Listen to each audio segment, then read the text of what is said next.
What's going on, everybody? It's your boy Zoe Notice off DFS here to bring you guys some prop plays for the huge, like, this shit is huge, 15 games for the NBA. Then on top of that, you got Monday Night Football going on. So gonna go over a couple of plays, favorite spots, things like that. Hopefully you guys get a little something from this video.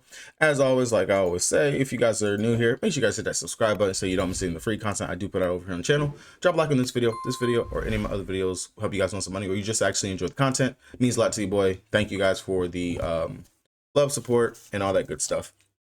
If you guys are new here, for sure, down in the comment section, I have been posting my top 5 plays. Been doing pretty good posting those down there for you guys, so you don't have to sit here and watch throughout the whole video. Just look down in the comment section. I will post my top 5 plays. Typically, that'll be about an hour or so before lock, after I've just like gone through, looked at everything, and make sure like research and everything matches up, and like I feel very strongly about those plays. Pretty good hit streak going on with those. Had one bad day really with those plays last week. Other than that, if you're looking for more of my content, it's posted over here on the Pat. Your boy's tired. I'm dead. Worked last night. Still up. Yeah, it's 10 o'clock, going on 11, and I'm still up. But like, that's how big the slate is. Just sitting here, just trying to research for you guys before I actually like lay down and then get up for the rest of the day or whatever. Or, I don't know. But yesterday was weird, and I even put it up here on the Patreon. Good luck, get money. Remember, it's Sunday, so play light. Strange things always happen on a Sunday. Dennis Cordier just didn't have a good scoring day. Just was not his day out there, going out there doing his thing. So he didn't hit the fantasy points scored, but I will continue to take that right there. They're going to give me 34, 33, 35. I'll take it every time. Same thing for Cade Cunningham, who's been balling out, but dude had so many damn turnovers yesterday. He scored well and everything, but just way too many turnovers out there for him, and it honestly was frustrating because he could have hit his fantasy point score. Definitely could have been a decent day for him, but nonetheless didn't get there. Trae Young, the under for his points. I know, very rare that I post unders. I've been looking at more unders and stuff lately. I actually got a under that I do like for today, but watch, today's gonna be the day it goes over. Trae Young, but he did stay underneath those points, so that was going right there that I had. Wendell Carter Jr., he got injured, so he didn't even finish out the full game. Honestly, not even too sure if he would have made it, because the dude just was not going for his rebounds. Had 1 rebound in the little bit of minutes that he did play. And then Zion, DNP, Clint, he hit that. Luka, he hit that. So all in all, not bad for the NBA. NFL was definitely a reverse of all that, like injuries and just bad reads on a couple of spots and everything. So hey, not gonna hit every single day. That's pretty much just it. But to not make this video too long, gonna go over a couple of spots, like I said, for you guys, some stuff that I do like. If you guys don't know, one of the plays that I do like to take, typically going up against Tampa, is those mobile quarterbacks who can run. And one of those things, because Tampa, they do blitz a shit ton. They do tend to get there. Patrick Mahomes, these rushing yards, 21.5. I like the over for that right there. We do know Patrick, he can be mobile. He definitely can scramble out of the pocket. He can pick up some yards. And if you look back at it, a couple of the quarterbacks that have played going up against the Buccaneers, you got Kirk Cousins, Kirko. 3 rushing attempts, 16 rushing yards, which I know his line was like at 7.5, 8.5, or whatever last time I took that. Baltimore Ravens, Lamar, his was like at 40 something. We already know he's going to scramble. He's going to get those yards, things like that. New Orleans Saints, Spencer Rattler, 4 times he rushed out there for 27 yards.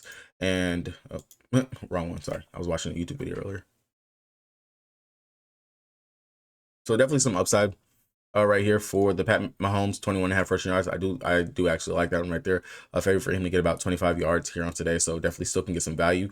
I definitely will jump on that before it jumps up in regards to just meeting the actual projection of what these sites are going to be hammering the over for it. Also, on top of that, I mean, the weather supposedly is not supposed to be the greatest in this Kansas City Chief game, so definitely will be looking for some scrambles, runs like that. And then if you're worried about maybe Patrick Mahomes, he's not going to get those scrambles, not going to get those attempts, you definitely can come over here to Kareem Hunt, who, of course, we know he's back over here with them. That's 17.5. Unfortunately, my camera is not going to let me scroll down all the way to it. 17.5 rush attempts. I like the upside for that. Since he's been back with the Kansas City Chiefs, he's gone over all 3 games, 21, 22, 27. The Chiefs, they're heavy favorites in this game, of course, going up against Tampa. Chiefs, they're literally considered the best team in the league right now, but that 17.5, that is honestly way too low, considering that you can run on the Tampa Bay, so not something that I'm too worried about in regards to it. But I do like the upside for Kareem Hunt at 17.5. That really is honestly too low. I would hammer that while you can. I take it up all the way up to 19.5, because Chiefs get a lead, you already know they are going to run the ball and get those rushes. But 17.5, that's crazy. I'm definitely making that a favorite play for today right there. If you've been living on a rock, then you probably don't realize that over here on the Tampa Bay side, they are without Chris Godwin, they are without Mike Evans, main two receivers out there. So that's led to an uptick in regards to Rashad White, seeing his receiving yards, his reception targets, all those things have been bumped up in regards for him. Now, there's 3 plays, and I literally just said all 3 of them that you can go ahead and take for Rashad White. These definitely will get bumped, especially if the weather's not looking too hot. Kansas City, that pressure can go ahead and get to Baker. You know, he sometimes will look for the dump off. He has made a couple mistakes over the last couple weeks. Definitely would take him for an interception here in this game. But Rashad White, that 23.5 receiving yards, that's way too low. Last 2 games without Mike Evans, without Chris Godwin, we have seen his receiving yards just go up, 71 and 38 receiving yards in those last 2 games. That's just honestly too low. Crazy that they're even giving us that line. You definitely can't mess with his receptions, which he has covered that in both games as well, going over that with 6 and 5 receptions. And then, of course, his receiving targets, like I said, the dump offs, they're right there. You know, he's going to get those 6 targets in both games. So all 3 of those plays, I like them all if I have to rank them. I definitely would take his receptions, receiving yards, receiving targets. Well, correction, actually, backtrack.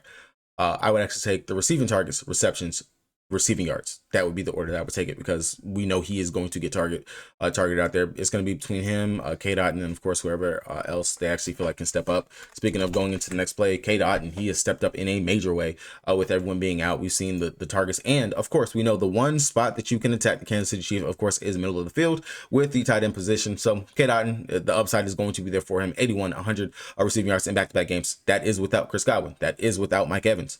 We are going to see that once again here in the spot. 54.5 receiving yards. I will take that all day, every day. Really good right there. If you're worried about it, maybe the game script should be there. Either way, the Bucks will not be leading in this game.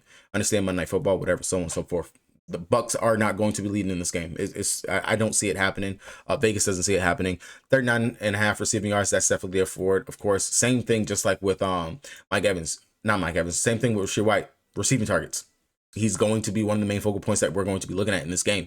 10 receiving targets in back-to-back games, of course. That right there, easy day. And then the receptions, 5. Easy day for a push. Like that upside for that as well. So same thing, just like I ranked it for Rashad White. Receiving targets, receptions, receiving yards. And of course, the receiving yards goblin will be the first one that I would say will go over the receiving target. So definitely just gave you guys a power 2 or something like that if you want to actually run it over here for this game. 4 different plays right here you could take for the NFL slate straight off the rip, just not making it difficult. Literally not making it difficult. If you've been paying attention, following and stuff for the NFL, then you definitely will understand and just know like these are definitely really good plays right here. Switching gears, going on over to the NBA again. I'm sorry for the lack of energy, guys. I am tired.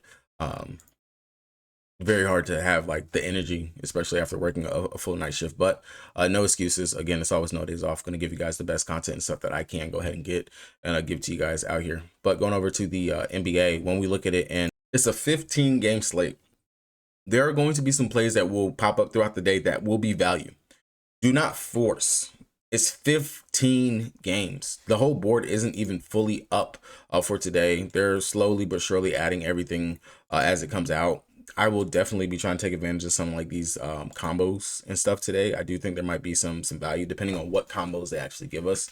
I do think there could be some upside with a couple of these things as they do come out and come through the pipeline, and I will be continuously looking at those to try to get a good spot. But first play I'm going to go to, it's going to be under, which kind of weird looking at it under, but Anthony Edwards, I know the matchup going up against Charlotte Hornets, you would think there should be a no-brainer in regards to him going over this one right here. But Anthony Edwards, his rebounds with 2 good rebounders in Rudy Gobert, Julius Randle, his rebound chances, they're there, but going up against Charlotte Hornets, he actually hasn't covered this in, I want to say, about 70-something% of his games going up against him. And I look back at it because I was actually shocked, like 6.5, taking the under, favored for the under, looking at Vegas, projected to get about 4.5, 5 rebounds for today. So definitely a line I possibly could see getting bumped down, because when I was looking at it, I think it was like a minus 120 going, projecting up, going to like a minus 130-ish or whatnot. So I wouldn't be surprised if this gets taken down or removed. But 6.5 rebounds taking the under. This was going to be one that might, let me see if your nuts hang in regards to actually taking it, because I can see a lot of people think like Anthony Edwards under for his rebounds. I definitely wouldn't be able to see that happening for him here. But pulling up my handy dandy StatMuse tool, looking at it, he has gone over this rebound line of 6.5 one time versus the Charlotte Hornets through his career since 2021. We have 6, 5, 5, 4, 5, 8, 5. so far already to start the season. As you can see, looking at his last 5 game logs, which I always tell you guys don't do that, but he's 4 out of his last 5 games, only going over it once, going up against Sacramento Kings, where he was actually able to go ahead and get 7 rebounds in that game. Other than that, he's not clearing this rebounds. Like I said, with Rudy Gobert being out there, Julius Randle, another good rebounder. It's pretty much almost like the same recipe when you had Cat out there, 2 decent rebounders out there to go ahead and get all those rebound chance and things of that nature. Now I know the Hornets, they definitely can't jack up a ton of threes with LaMelo being out there, Trey Mann out there himself as well. So definitely the long rebounds, they'll be there for guards and forwards to be able to go ahead and snag what's up besides the big man down low. But definitely Anthony Edwards, I'm taking a chance. I'm taking the under on that one. The data matches it up, the Vegas odds matches it up, and the history matches it as well to go ahead and take the under on that 6.5 rebounds. 2 goblins that I'm waiting to get posted, which I'll go ahead and give them for the day. Anthony Davis, his point goblin, if they ever go ahead and add it, as you can see, he's been really killing it so far this season, even going up against decent center matchups. 35 versus the Suns, 31 versus the Kings, 29 versus the Phoenix Suns again, and then 38 versus the Raptors, 22 versus Cleveland Cavaliers. Going up against Jared Allen, although that game actually was a blowout, didn't have to play in the 4th quarter.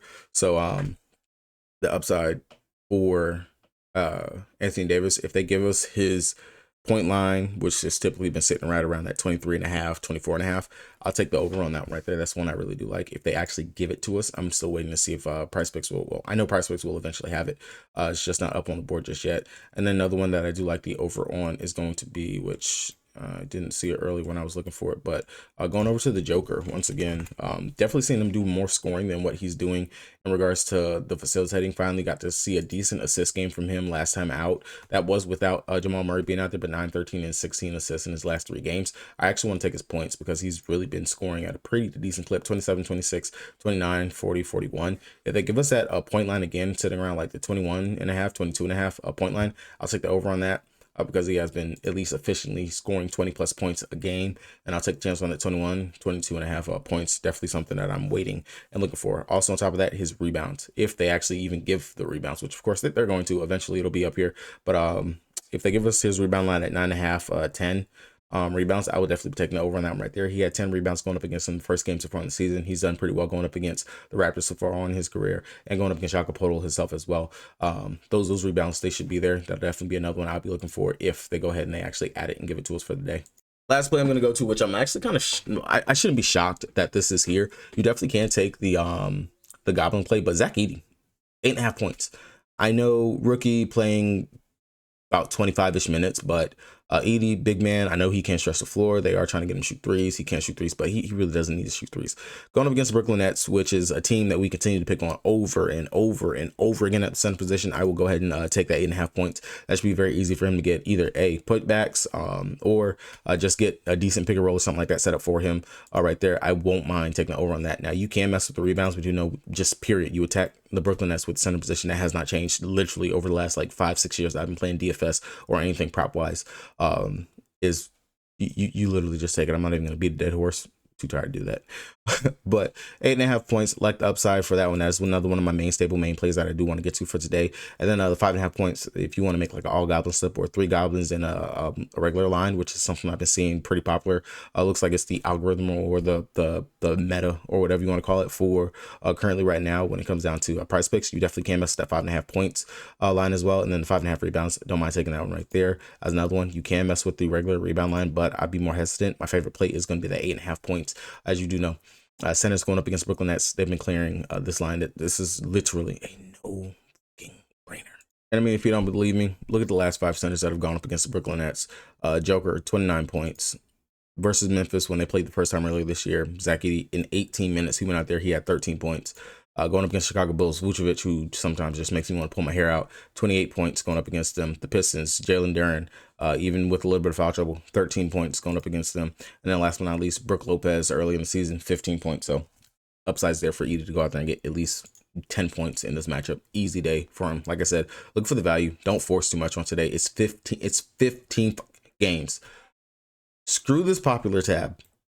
Screw the popular tab. This is stuff that's going to get bumped, jumped, and just what everyone's on, and just look through.